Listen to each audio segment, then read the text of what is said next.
Shabbat Shalom, estamos aqui hoje, irmão, para mais uma porção da Bíblia, amém? Quero te convidar a abrir tua Bíblia em Gênesis 44. Hoje é uma porção interessante, estamos aí no final do ano, os judeus comemoram uma festa que se chama Hanukkah e o cristão comemora uma festa que se chama Natal, não é mesmo? Tudo leva aí, Hanukkah vem por causa de José, e o Natal, eles comemoram aí a figura de Jesus. E não importa se alguns concordam ou não, não é mesmo? Mas é um tempo de ajuntamento. E a porção de hoje, ela chama Vayegash, se aproximou, se ajuntou. Então, é interessante isso, porque é uma porção da Bíblia, na Torá. A Torá, eu quero sempre estar enfatizando, ela ensina, ela é instrução não só para o povo judeu, mas para qualquer pessoa da humanidade. É uma instrução de vida, de convivência, de relacionamento, de afastamento, de restauração de famílias, e é o que nós vamos ver aqui.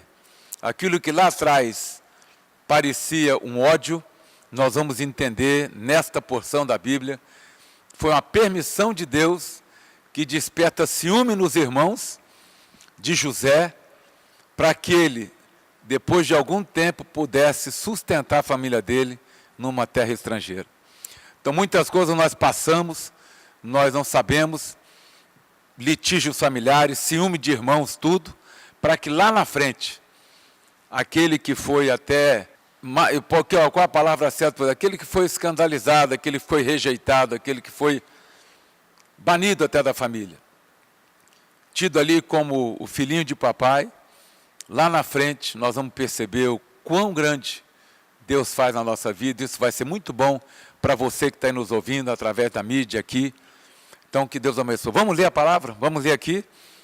Versículo 1. E chegou-se-lhe Judá e disse: rogo, meu Senhor, eu estou na Torá, estou lendo a Torá, que fale teu servo uma palavra na presença de meu Senhor, e não se acenda a tua ira contra o teu servo, porque tu és igual a Faraó. Então, Judá, né, chega perto do irmão dele e diz que reconhece José como Faraó, mas não reconhece José. Nós vamos ver aqui mais na frente, porque ele pergunta, meu senhor, e o Senhor perguntou aos seus servos, tem de pais ou irmão? José começa aí a testar os irmãos dele, porque a Bíblia diz que José reconheceu os seus irmãos, mas os seus irmãos não reconheceram. Por quê? José estava barbudo, e quando ele foi vendido, ele tinha por volta de 17 anos, a barba ainda não era totalmente feita, formada. Então, não o reconheceram. E por causa das vestes, por causa da posição. Amém? Então, o Judá diz, olha, temos pai velho e um filho da velhice. E seu irmão morreu. Está aqui e ficou somente o filho da sua mãe e seu pai o amou. Quer dizer, o Jacó amava Benjamim, porque já tinha perdido José.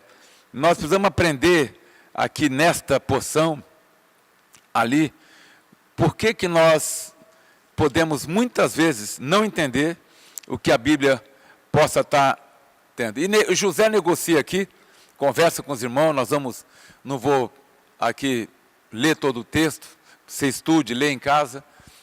Ele negocia a vinda desse irmão novo, que é Benjamim. E os irmãos ali, você vai lá no final, né, que ele fala, olha, no 30, e agora, como irei a teu servo, meu pai, se o mancebo não está conosco, e a sua alma está ligada a ele.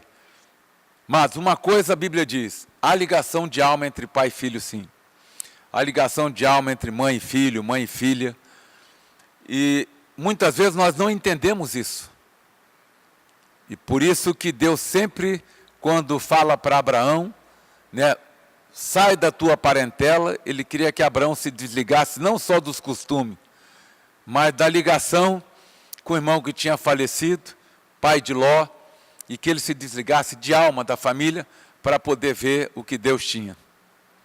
Jacó estava velho, desprezava os outros 10 filhos e era ligado somente a um, o que não traz benefício para ninguém, sim ou não? Então José fala, olha, vá e traga esse teu irmão para mim. E Simeão, você lendo aí, Simeão, né, pede para ficar no lugar dele. Gente, algo impressionante. Quem verdadeiramente, José aqui tipifica Jesus Cristo. Quem ficou no nosso lugar pelo pecado? Yeshua, Jesus, sim ou não? Simeão queria ficar, olha, eu fico para que tudo possa acontecer. Judá se oferece para também ficar no lugar. E o que nós precisamos aprender é que muitas vezes, nós na vida, vendo essa porção, José vendo os irmãos, se comoveu, e a Bíblia diz que José, se você for lá para o 45, pode vir aí, quando viu os irmãos dele, ele percebeu o que Deus tinha feito. Pede para que todos os servos dele, soldados, se afastem dali. Uma linha de pensamento diz que ele fez isso para que uma vez ele se revelando aos irmãos não pudesse ser preso ou por retaliação, para que ele não fosse julgado como espião, né? Mas ele fala ali no 45, 4, vamos no 2 ali, ó. E levantou sua voz em choro e escutou todo o Egito e escutou a casa de Faraó. Há momento que nós precisamos chorar para o povo ver, mas há momento impressionante, você vai lá em Gênesis, em Êxodo, quando Moisés nasce, diz que a filha de Faraó, vendo um ruído, e aí está na inteligência judaica, está ali no Talmud, diz que vendo aquele cesto, se impressionou por um bebê que chorava para dentro. E ela falou, mas esse hebreu é diferente, porque ele contém o choro dentro de si. É interessante, né? Tem hora que nós temos que conter as coisas, para que através de nós muitos possam vir. Quantas vezes Jesus conteve, né, ali por domínio próprio, por autodomínio, a raiva, a ira, para que a humanidade por ele pudesse ser alcançada. Sim ou não? E José aqui não, ele pediu para todos se afastarem, porque há uma coisa que nós vamos aprender com José aqui, né? Se você ver lá, ó, no 1, ele falou, fazei a todos sair de perto de mim, e não ficou um homem com ele, ao dar-se a reconhecer José aos seus irmãos. Amém? Então, o que nós temos que perceber aqui? Até vou voltar para a Bíblia normal. E levantou-se no 2, em choro, de maneira que os egípcios o ouviram, bem como a casa de Faraó. Gente, olha o pranto de José. Você imagina o palácio de Faraó, o tamanho que era. Se até nos aposentos da casa de Faraó, e José estava atendendo ele ali, vamos falar no ministério ali da esplanada, porque ele era ministro, totalmente afastado, e todos ouviram no Egito o pranto de José. Amém? Como todos ouviram Jesus na cruz, quando ali escureceu e a voz de Deus rompeu, né? E ele diz, entrego a ti o meu espírito e está consumado. Então aqui José, no 3, disse aos seus irmãos, eu sou José, no 3 aqui, vive ainda meu pai? E seus irmãos não lhe puderam responder, porque estavam perplexos diante dele. Você imagina agora José falar, eu sou José, aquele que vocês venderam, né, como escravo para o Egito. Qual o medo daqueles irmãos? Qual o receio deles de poder estar ali diante de José. Falou, agora ele vai se vingar de todos nós. Mas José acalma ele dizendo, agora, porém não vos entristeçais, nem vos irriteis contra vós mesmos.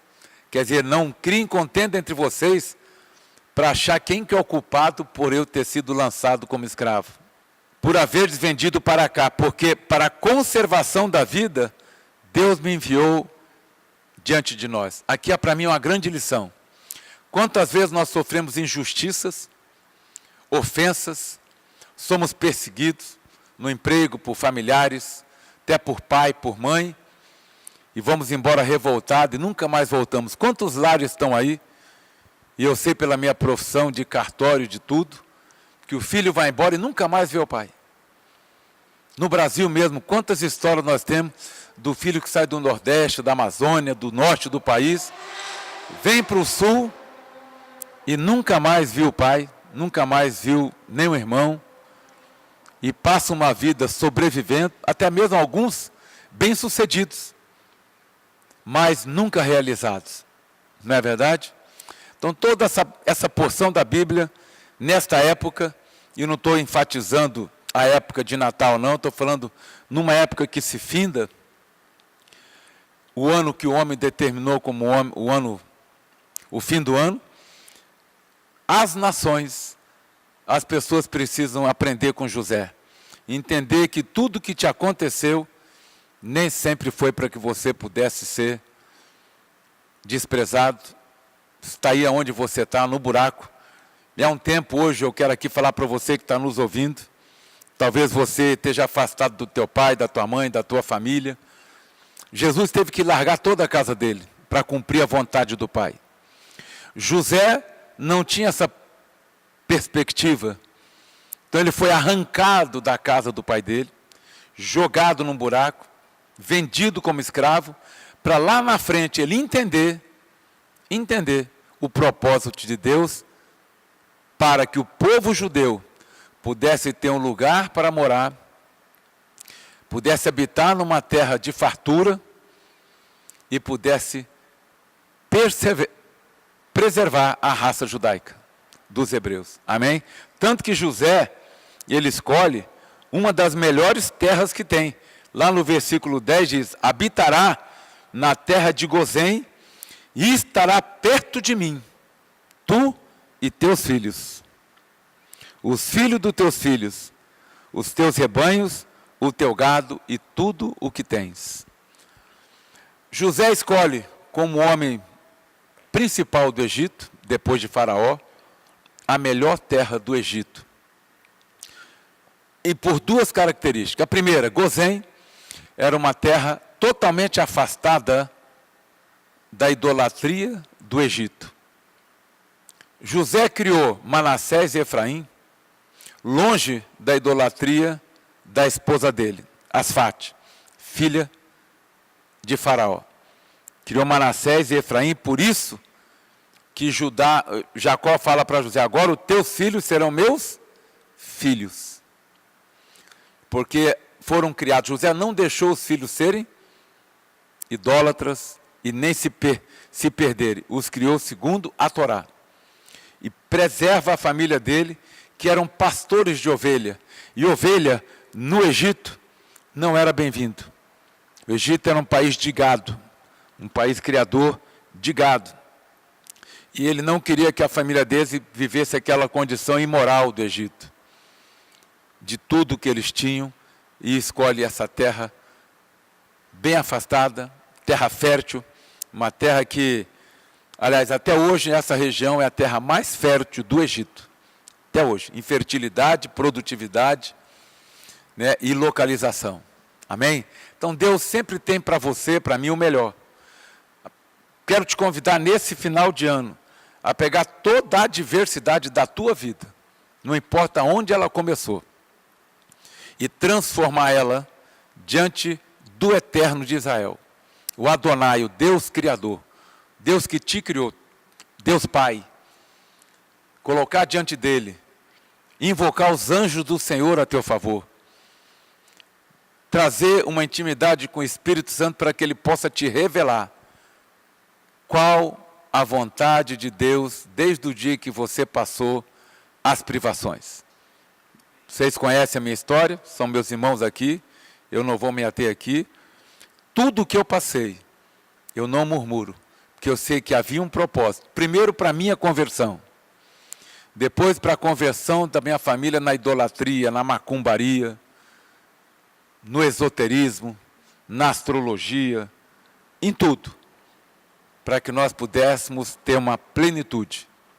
Perdidos, uma família de vício, de tudo, e Deus traz isso através de José para toda a casa dele. Amém, irmão? Amém? Então nós precisamos entender, né, que quando voltam, mas aí é uma coisa que eu quero chamar a tua atenção. Há um tempo para arrependimento, e o arrependimento precisa ter sangue vertido. Os irmãos voltam para falar para Jacó sobre Benjamim. Aí você vê lá, né, 45, 25, e subiram do Egito, chegaram à terra de Canaã, a Jacó, seu pai, e anunciaram: ainda está vivo José, e ele é governador de toda a terra do Egito. E não importou o coração, pois não acreditou neles. Uma vez que uma pessoa é taxada de mentirosa para o pai, dificilmente o pai vai acreditar nela. Estamos falando no mundo natural. Não é mesmo? Porque João 8,44 diz: se você mente, você é filho do diabo. Porque ele é mentiroso desde o princípio. E Jacó não acreditou nos filhos. E falaram todas as palavras, viram os carros. Depois que ele viu tudo que veio, né, ele reavivou o espírito do pai dele. E disse Israel: basta, se José, meu filho, ainda está vivo, irei e o verei antes que morra. Amém? Jesus Cristo morreu, não está ali que ele morreu e ressuscitou. Quantas pessoas são que nem Jacó? Quantas pessoas estão perdidas aí e ainda vê um Jesus morto na cruz? Vê ele como morto, não vê aquele que desceu da cruz, foi ao inferno e ressuscitou para que nele nós pudéssemos ter vida eterna. Não é mesmo? José tipifica Jesus aí. Estava morto, e quando o pai tem certeza de que ele está vivo, o que ele diz? Irei e o verei. E eu quero te convidar nesta manhã, nesse sábado, para que você possa, ainda dar tempo. Yeshua, Jesus Cristo, está vivo por sua causa. Morreu na cruz por sua causa.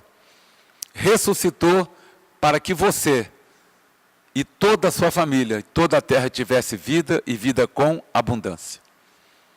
José estava na abundância do Egito, quando tinha fome em toda a terra. Talvez você que está me ouvindo, possa não ter fome física. Você tem abundância, vai fazer uma ceia de Natal extraordinária, tem de tudo e do melhor. Você está vivendo um momento bom na sua vida, onde muitos não têm nada, onde muitos não têm nem aonde dormir, nem encostar a cabeça. Mas uma coisa eu sei, na tua abundância, José estava na abundância, lá no poder, o homem mais poderoso do Egito, depois de Faraó, demandava toda a lei, falava tudo, mas havia um vazio no coração do próprio José. Será que o meu pai ainda vive? Não é mesmo? E quando Jó estava lá no fundo do poço, que a mulher manda ele negar a Deus e amaldiçoar, ele diz: o meu Redentor vive. E nós precisamos ter nesse tempo. Nós podemos ter tudo, todo o conhecimento deste livro, mas talvez não tenhamos toda a prática. Nós temos conhecimento religioso, tecnológico, com a tecnologia aí, doutrinário, tradicional, mas José rompe aqui toda a tradição. Traz um povo que era pastor de ovelha para o Egito, criador de gado. E foi permitido por Faraó, o homem mais poderoso da terra, na época, em toda a terra.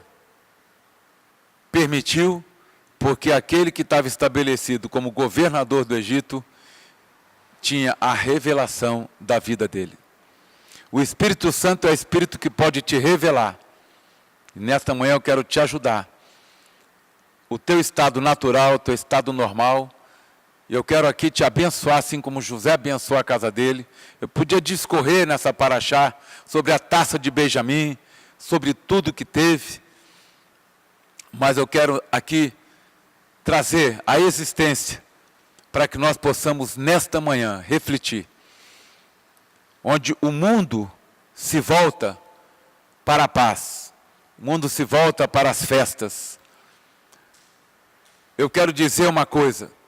Durante muito tempo, lá atrás, se não tivesse essa inquisição, eu não concordo como um pensamento protestante, judaico-messiânico, com as festas de Natal. Não concordar não quer dizer que eu não aceito. Comemoramos a Hanukkah, ali na nossa casa, comemoramos essa festa, mas perdemos a oportunidade de estar em comunhão com a nossa família por causa de uma tradição, não é sabedoria. Que se o judeu não tivesse feito isso lá atrás, dividido, não teria tido a Inquisição e o povo judeu não passaria pela perseguição que passou. Jesus, em Efésios 2, diz que ele derrubou o muro da divisão entre judeu e cristãos, judeus e gentios. E esse muro, eu quero te convidar, você que se diz crente, você que se diz crente no Senhor Jesus, a você católico romano, que segue aí a doutrina do Papa, seja de onde você está, que neste dia e neste final de ano nós possamos romper e atravessar um muro derrubado por Jesus Cristo e possamos juntos comemorar em festividade, em amor. Tanto se fala em amor nessa época, mas o amor da religião ainda persevera. Sim ou não, irmão? O amor da tradição persevera.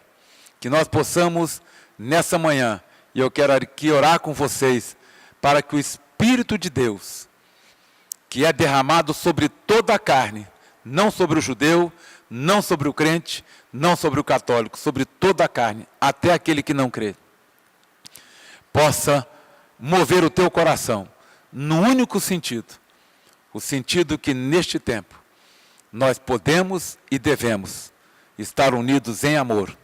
O amor cobre a multidão de pecado, o amor cobre a multidão da enfermidade, e o amor transcende o entendimento do homem e do mais inteligente, aquele que acha que é. Estevão era um homem comum. Se você vê em Atos 6, partido 3, os apóstolos estavam simplesmente servindo a mesas. E os 12 se reuniram e falaram, olha, não é certo que a gente sirva a mesa. Nós somos chamados para pregar as boas novas. Então elejam entre vós homens de boa reputação. Estevão era um deles. E lá em Atos 7 diz que Estevão era um homem comum, mas pela fidelidade, pela sabedoria, Deus o encheu de sinais e prodígios. Você não precisa ser pastor, você não precisa ser rabino, você não precisa ser padre, você só precisa ser um homem e uma mulher cheio de sabedoria, cheio do Espírito Santo, para poder fazer sinais e prodígios. Deus pega um homem comum, uma mulher comum, e o coloca em lugares tão altos que você não percebe. E não é na altura da cruz, não. A cruz é vazia. Apesar que muitos ainda preenchem ela com uma imagem que ninguém sabe como é. Mas não é isso que vai nos dividir. ela cheia ou vazia, a cruz significa que por ela nós podemos acessar a Deus sem nenhuma obstrução. É nela que tudo aconteceu. Então, quero te convidar nessa manhã. Esqueça a desavença, faça como José. Esqueça o que te ofenderam, esqueça aqueles que te humilharam. E morem. José queria os irmãos perto. Os irmãos não podiam estar juntos porque ele era um estadista. Ele tinha uma missão na terra. Mais perto. Então que nós possamos nessa manhã exercer o verdadeiro amor de Deus. A verdadeira intenção de Adonai. Porque se você vai transcender simplesmente o teu caminho por religião, esse livro foi escrito em vão. Esse livro não foi escrito para você. Porque todo mundo prega Isaías 61.